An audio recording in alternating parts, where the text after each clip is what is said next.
គន្លឹះជួយកូនត្រៀមខ្លួនមុនពេលប្រឡងនិងបង្កើនប្រសិទ្ធភាពនៃការសិក្សា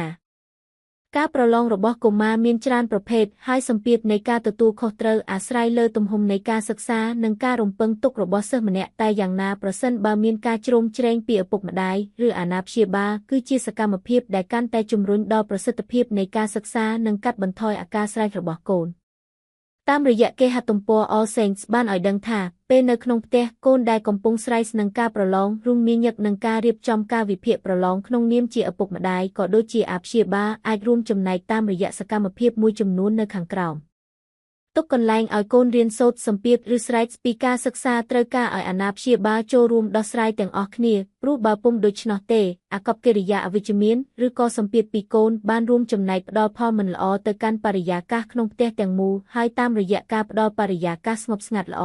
និងការរួមចំណែកគាំទ្រតាមរយៈរូបភាពចម្រុះគ្នាគឺជាការជួយកូនឲ្យទទួលបានប្រសិទ្ធភាពនៃការសិក្សាក៏ដូចជាកាត់បន្ថយភាពតានតឹងជារួមការចាប់ផ្ដើមដំបូងគឺធ្វើយ៉ាងណាឲ្យប្រាកដចិត្តថានៅក្នុងផ្ទះមានទីតាំងសមល្មមដែលកូនអាចផ្ដោតលើការសិក្សាមិនលីលំសំ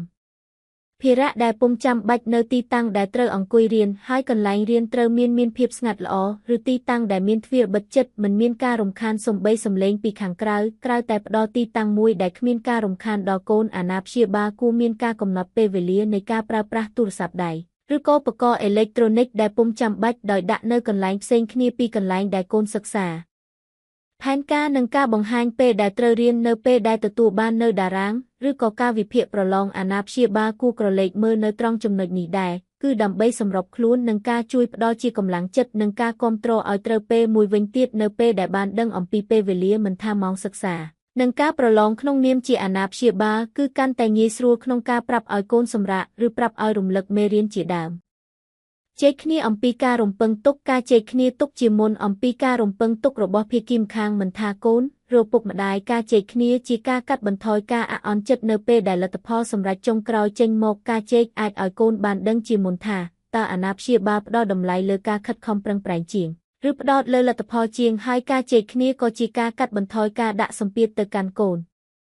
អ្វីដែលអាណាព្យាបាលអាចគាំទ្រទៅកាន់កូនមិនថាដោយផ្ទាល់និងប្រយោលនោះទេអាណាព្យាបាលគ្រប់រូបសុទ្ធតែមានលទ្ធភាពគាំទ្រទៅកាន់កូនតាមរបៀបរៀងខ្លួនដូចជាពិនិត្យមើលជារឿយថាតើកូនបានទទួលទានចំណីអាហារបានគ្រប់គ្រាន់ឬទៀងទាត់ពេលវេលាទេនិងមានសារធាតុចិញ្ចឹមកម្រិតណាដែរ